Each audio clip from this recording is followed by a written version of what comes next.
السلام علیکم ورحمۃ اللہ وبرکاتہ۔ آج سنڈے کا دن ہے تو شروع کرتے ہیں آپ کے پیارے پیارے سوالوں کے جوابات کا سلسلہ، یعنی سنڈے کمنٹ باکس۔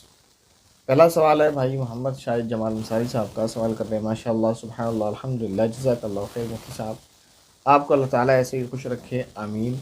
مفتی صاحب سب سے پہلے آپ کو دل سے السلام علیکم، آپ کو بھی دل سے وعلیکم السلام ورحمۃ اللہ وبرکاتہ۔ مفتی صاحب ہمارے بڑے بھائی محمد طارق، ان کے یہاں ان کے لڑکے محمد ہارون، ان کے یہاں حال ہی میں ایک پیاری سی لڑکی پیدا ہوئی ہے۔ اللہ تعالیٰ اس بیٹی کی عمر میں علم میں برکت عطا فرمائے۔ میں نے لڑکی یعنی پوتی کا نام عافیہ رکھا ہے۔ عافیہ کا اور حورین کا اور حفظہ کا معنی کیا ہے بتائیں؟ میں محمد شاہد جمال انصاری۔ شاہد بھائی عافیہ کے معنی ہے تندرست، یعنی اچھی صحت والی، ویسے عافیہ اچھی صحت کو بولتے ہیں۔ اور حورین کے جو معنی ہیں تو وہ ٹھیک نہیں بنتے، حورین ٹھیک لفظ نہیں ہے کسی بھی اعتبار سے، تو حورین نام نہیں رکھنا چاہیے۔ اس کے بعد بھائی محمد زبیر انصاری سوال کر رہے ہیں، مہینے میں کتنے نفل روزے آتے ہیں؟ مہینے میں 3 نفل روزے آتے ہیں، 13، 14 اور 15ویں تاریخ کے، چاند کی تاریخ کے۔ تو یہ نفلی روزے ہیں، ان کو رکھنا چاہیے، ان کی بڑی فضیلت آئی ہے۔ اس کے بعد ایک سوال ہے، نام ہے ان کا عابد عائشہ، بہن ہے یا بھائی ہیں پتہ نہیں، اگر عائشہ عابد ہیں تو بہن ہے۔ اور سوال ہے ان کا، السلام علیکم مفتی صاحب۔ وعلیکم السلام ورحمۃ اللہ وبرکاتہ، میرے لیے دعا کریں کہ اللہ مجھے بیٹی سے نوازے۔ جی آپ یہ سوال نہیں بلکہ دعا کی درخواست ہے، تو آپ سبھی بہن بھائیوں سے درخواست ہے آپ بھی دعا کریں، ہم بھی دعا کرتے ہیں کہ اللہ رب العزت یہ عابد عائشہ بھائی ہیں یا عائشہ عابد بہن ہیں، جو بھی ہیں، اللہ تعالیٰ ان کو ایک نیک صالحہ بیٹی سے نواز دے۔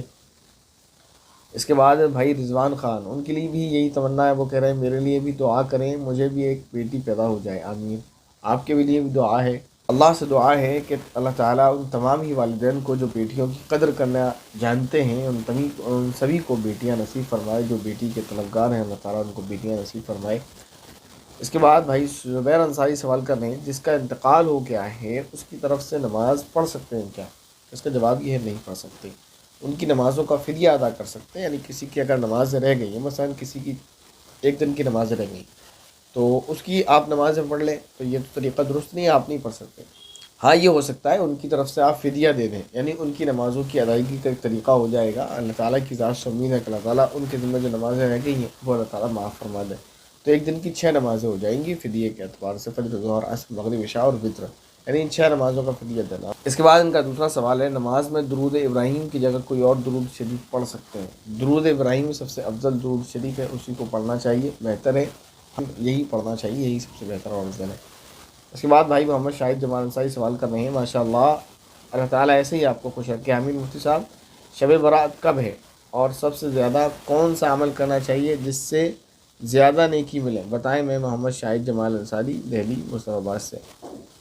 آج شعبان المعظم کی 9 تاریخ ہے اور آج انگریزی 13 تاریخ ہے، اور شب برات جو ہوتی ہے وہ 14 تاریخ کی رات میں ہوتی ہے، یعنی 18 تاریخ کو رات میں شب برات ہے، اور آپ سوال یہ کر رہے ہیں کب ہے، تو وہ بتا دیا 18 تاریخ کو۔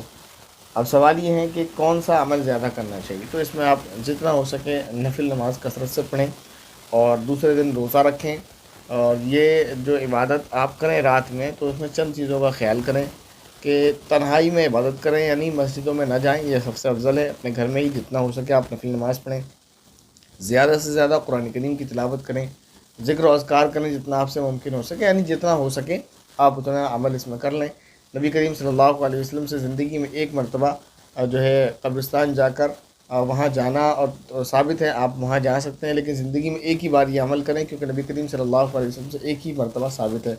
ہمیشہ جانا اور اس کو سنت سمجھنا، پھر وہاں جا کر اگربتی، چراغاں، یہ ساری چیزیں کرنا، یہ تو بالکل ناجائز ہے۔ آپ ایک مرتبہ زندگی میں قبرستان چلے جائیں گے تو یہ سنت ادا ہو جائے گی، چلے گئے ہیں تو کافی، اب نہ جائیں، ویسے ہی اپنے گھر سے ایصال ثواب کر دیں، نفل نماز پڑھ لیں، قرآن کریم کی تلاوت کر لیں، ذکر و اذکار کر لیں، بس اور کچھ نہیں، صبح دوسرے دن روزہ رکھ لیں۔ اس کے بعد بھائی ابی رحیم سوال کر رہے ہیں، السلام علیکم مفتی صاحب۔ وعلیکم السلام ورحمۃ اللہ وبرکاتہ، میرا سوال یہ ہے، کیا مذاق میں اپنے آپ کو نان مسلم کہنے سے آدمی کافر ہو جاتا ہے؟ بعض موقع ایسے ہوتے ہیں کہ جہاں انسان خود کو کافر ظاہر کرنے سے بھی کافر ہو جاتا ہے، تو علماء منع کرتے ہیں، اس سے احتراز کرنا چاہیے۔ کچھ لوگوں میں بحث چل رہی تھی کہ تو گوشت کیوں نہیں کھاتا، برہمن ہے کیا؟ سامنے والے نے مذاق سے کہا تو کیا ایسا کہنے سے وہ کافر ہو جائے گا؟ کسی نے دوسرے سے کہا کیا تو برہمن ہے؟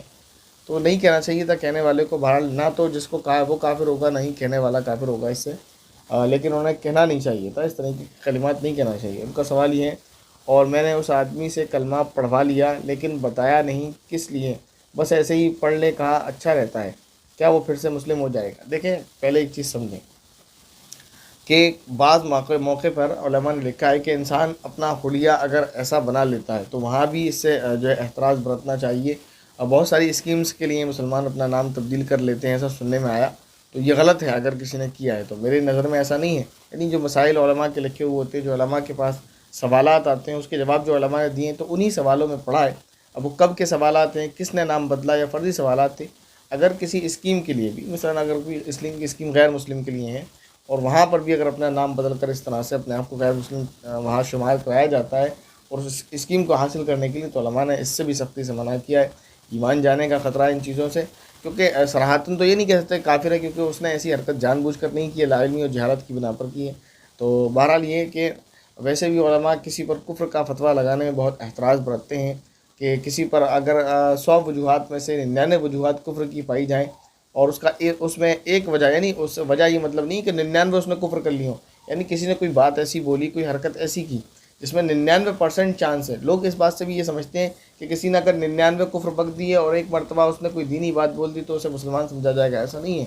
اگر اس نے صراحتاً کوئی کفری حرکت کی ہے، کسی بت کے آگے اس نے جا کر سر جھکا دیا ہے، یا اس نے کوئی کفریہ کلمات بولا ہے، تو پھر تو صراحتاً اس کو کہا جائے گا کہ یہ دائرہ اسلام سے خارج ہے. لیکن اگر اس نے کوئی ایسا جملہ بولا ہے جیسے یہ مذاق میں کر رہے تھے، یا مذاق میں کچھ کہہ دیا، یا جہالت میں کچھ کہہ دیا، یا انجانے میں کچھ بک دیا، اس نے نہیں معلوم تھا اس کا کیا مطلب ہے، تو اس کے اگر چانسز 99% یہ ہیں کہ یہ کفر ہے، اور 1% یہ ہے کہ بھائی یہی نکل آتا ہے کہ جاہل ہے، اس کو پتہ ہی نہیں تھا بیچارے نے کہہ دیا کچھ بھی، تو وہ 1% تو چانس ہے کہ نہ اس نے جہالت کی وجہ سے ایسا کہہ دیا، تو اس پر کفر کا حکم نہیں لگایا جائے گا. لیکن بہرحال مذاق میں بھی یا اس طریقے سے کسی بھی طرح کے کلمات اس طریقے کے نہیں کہنا چاہیے، ان سے احتراز برتنا چاہیے. بہرحال اب آپ یہ کہہ رہے ہیں کہ میں نے اس کو کلمہ پڑھا دیا تو اس سے کیا مسلمان ہو جائے گا؟ ٹھیک ہے، اچھی بات ہے، اپنا کلمہ پڑھا دیا، اور ظاہر ہے اگر کوئی کلمہ پڑھ لیتا ہے تو مسلمان ہو جاتا ہے. اور اگر یہ سمجھ میں آئے کہ صرف اس نے زبان سے کلمہ پڑھا ہے تو ظاہر ہے انجانے میں اس نے کہا، تو بہرحال یہ کہ وہ مسلمان ہے، اور اس کو یہ سمجھا دیا جائے آپس میں بھی کہ اس طرح کی کلمات کا استعمال نہ کیا جائے. اس کے بعد سوال نہیں بلکہ ایک کمنٹ ہے ایک بہن کا، بول رہی ہیں الحمدللہ ہم پڑھتے ہیں، یعنی سورہ دخان پڑھنے کے لیے بتایا تھا جمعرات کو کہ جمعرات کی رات میں سورہ دخان پڑھیں، اس کی فضیلت ہے، اور وہ آپ کو بتایا تھا. تو بول رہی ہیں کہ کبھی کبھی اسکپ ہو جاتا ہے، دعا کریں رمضان میں اچھے سے روزے رکھیں، بہت زبردست عبادت کر سکیں، صرف رمضان میں ہی نہیں بلکہ باقی 11 مہینوں میں بھی. تو آپ سے بھی درخواست ہے، میرے لیے بھی دعا کریں، تمام مسلمانوں کے لیے، کہ اللہ تعالیٰ ہم سبھی کو گناہوں سے بچنے کی توفیق عطا فرمائے اور کثرت سے عبادت کرنے کی توفیق عطا فرمائے، آمین. اس کے بعد بھائی زبیر انصاری سوال کر رہے ہیں، نماز میں ثنا پڑھنا کوئی بھول جائے تو کیا گناہ ہے؟ نہیں، بھولنے پر تو کوئی گناہ نہیں ہوتا. اگر جان بوجھ کر چھوڑ دی تو خلاف سنت عمل کیا ہے، ثواب میں کمی آئے گی، بار بار ایسا کرتے ہیں تو گناہ بھی ہوگا. لیکن انجانے میں کوئی بھول جاتا ہے تو اس میں کوئی گناہ نہیں ہے. بھول کے تو آدمی رمضان میں پیٹ بھر کر کھا لے تب بھی کوئی حرج نہیں، بیچارے کا نہ تو روزہ ٹوٹتا ہے نہ ہی وہ گناہ گار ہوتا ہے، جتنا چاہے اتنا پیٹ بھر کر کھائے. اگر کوئی بھولے سے کھا لیتا ہے تو حدیث شریف میں آتا ہے کہ ایسے شخص کو اللہ نے کھلایا. بہرحال اس کے بعد ایک سوال ہے ایک بہن کا، اور وہ اس کمنٹ باکس کا آخری سوال ہے. سوال ان کا یہ ہے کہ میری ایک چھوٹی سی بہن ہے جس کی عمر 10 سے 12 سال ہے، اور وہ میرے گھر آ جاتی ہے، اور کبھی کبھی یہیں ہم اس کو روک لیتے ہیں رات میں، اور وہ ہمارے ساتھ ہی ہمارے روم میں سوتی ہے جہاں پر میں اور میری چھوٹی بہن اور میرے ہسبینڈ سوتے ہیں. تو مجھے نہیں معلوم تھا، ایک ملنے والی آئیں، انہوں نے یہ بتایا ہمارے ریلیٹیوز میں سے کہ ایسا نہیں کرنا چاہیے، بہن کو بہنوئی کے ساتھ نہیں سلانا چاہیے، اس سے نکاح ٹوٹ جاتا ہے. تو میں بہت پریشان ہوں، بتائیں مفتی صاحب کیا اس سے نکاح ٹوٹ جاتا ہے، اور کیا اس سے میرا نکاح ختم ہو چکا ہے؟ کیونکہ وہ تو کئی مرتبہ یہاں پر آ کر رک چکی ہے، میں نے اسے روک لیا تھا. دیکھیں ایسا نہیں ہے، لوگوں میں یہ غلط مشہور ہے کہ سالی اور بہنوئی ایک ساتھ اگر سو جاتے ہیں تو اس سے نکاح ٹوٹ جاتا ہے. ویسے بھی آپ نے اس کی عمر بتائی کہ 10 سے 12 سال ہے. اصل مسئلہ یہ نہیں ہے سونے کا نہیں سونے کا، مسئلہ یہ ہے کہ سالی اور بہنوئی، دیکھیں کہیں تو یہ ہوتا ہے کہ کوئی احتراز برتا ہی نہیں جاتا. اللہ حفاظت فرمائے، سالی اور بہنوئی کے درمیان کیا کیا چل رہا ہوتا ہے یہ اللہ جانتے ہیں یا سالی اور بہنوئی جانتے ہیں. وہاں کوئی وہ پرہیز نہیں کرتے، کہیں تو ایسا ہو رہا ہے تو وہ غلط کر رہے ہیں جو بھی کر رہے ہیں، کہیں ایسا ہو رہا ہے کہ جو نہیں ہے اس بات کو بڑھا چڑھا کر آگے پہنچا کر اور کچھ کو کچھ کر دیا جاتا ہے. یعنی جو ہے وہ کوئی نہیں بتا رہا، جو نہیں ہے وہ بتا رہے ہیں، یعنی جو بھی ہے مطلب غلط ہی چل رہا ہے، سب ٹھیک نہیں چل رہا ہے۔ یا تو لوگ جو مطلب سالی بہنوئی کا خوب مذاق چل رہا ہے، اور مذاق کی کوئی انتہا نہیں، کہاں تک ان کا رشتہ پہنچ رہا ہے، بہت سارے کیسز بھی ہو جاتے ہیں جو بالکل غلط ہیں، سراسر حرام ہے، وہ بھی چل رہا ہے۔ ایک طرف یہ کہ لوگوں نے اتنا غلط مشہور کر دیا اس کو کہ مان لیتے ہیں اگر سالی اور بہنوئی، جیسے انہوں نے بتایا 10-12 سال کی بچی ہے، اگر وہ ایک ساتھ سو جاتے ہیں تو نکاح ٹوٹ جائے، لیکن نکاح نہیں ٹوٹے گا، چاہے سالی جوان العمر ہو یا چھوٹی بچی ہو، بہرحال وہ بہنوئی کے لیے غیر محرم ہے۔ تو ان کا آپسی رشتہ ایسے ہی جیسے کہ غیر محرم کا رشتہ ہے۔ تو سالی کا بہنوئی سے مذاق دل لگی کرنا یہ اچھی بات نہیں ہے۔ اگر جماع العمر میں وہ تو بچی ہے، خیر اگر 10-12 سال کی بچی ہے تو اگر وہ سلام کلام کر لیتی ہے، بیٹھ جاتی ہے، کھیل لیتی ہے، تو وہاں کوئی مسئلہ نہیں ہے، لیکن بہرحال بہنوئی غیر محرم ہے۔ تو اگر لیکن یہ نہیں کرنا چاہیے، مناسب نہیں ہے کہ 10-12 سال کی عمر کی بچی اور وہ غیر محرم مطلب آپ کا تو ہسبینڈ ہے، وہ غیر محرم ہے، بھائی تو نہیں ہے اس کا، تو یہ درست طریقہ نہیں ہے کہ اس طریقے سے۔ حالانکہ حدیث شریف میں تو جو بچے جب اس عمر کو پہنچ جائیں 10 سال کو تو ان کا بستر الگ کرنے کو حکم دیا۔ تو بستر الگ کرنے کا کیا مطلب؟ بستر کس کا الگ ہوگا؟ کزن کا، ظاہر ہے کزن کا تو نہیں ہوگا، یا جو نان پرسن ہے ان لوگوں کا، ظاہر ہے ان کا تو نہیں ہوگا۔ جب یوں کہا کہ 7 سال میں بچوں کو نماز کی ترغیب دو اور 10 سال میں ان کا بستر الگ کر دو، تو کیا مطلب ہے؟ تو یہی مطلب ہے کہ یہ طریقہ غلط ہے کہ آپ اپنے ہسبینڈ کے ساتھ اپنی بہن کو لے کر ایک بیڈ پر سوئیں، اپنی بہن کو اپنے ساتھ رکھیں، اور ہسبینڈ کو بولیں وہ کسی دوسرے روم میں سو جائیں یا اسی روم میں کسی دوسری جگہ پر سو جائیں۔ تو یہ نہیں کرنا چاہیے۔ ہاں البتہ اس سے نکاح نہیں ٹوٹے گا، یہ جو کہا نا کہ نکاح ٹوٹ جاتا ہے، نکاح نہیں ٹوٹے گا، لیکن یہ طریقہ بہت ہی غیر مناسب ہے، صحیح طریقہ نہیں ہے۔ تو اس طریقے سے آپ نہیں کریں۔ امید ہے آپ کو سمجھ آیا ہوگا۔